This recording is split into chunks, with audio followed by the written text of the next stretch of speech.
2017 оноос хойш дэлхийн зүйн олон улсын байгууллага энэ хүүхдийн хүчирхийллийг зогсоох дэлхийн нийтийн аяныг зохион байгуулж эхэлсэн байдгийг. Тэгэхээр энэ жил бол 7 дахь аян багхгүй. Тэгээд энэ жилийн сэдэв маань аюу гой сэдэв байж тээ. Бүгдээрээ нэг дуугаар зэрэг хэлээ заяа. Урайгаа за 3 найз бай. За тий.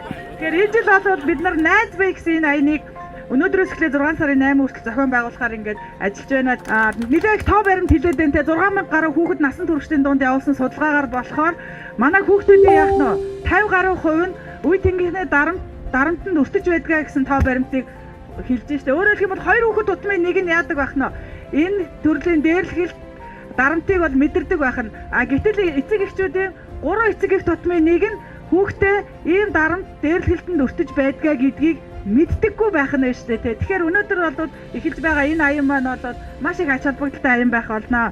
Тэгээ энэхүү аян үр өгөөжтэй байж өөрөөсөө эхлээд найз нөхөд томчуудын хандлагыг эергээр өөрчлөхөд хүүхэд залуус та бүхний санаачлах идэвх оролцох хамгийн хэрэгтэй гэдгийг хэлье.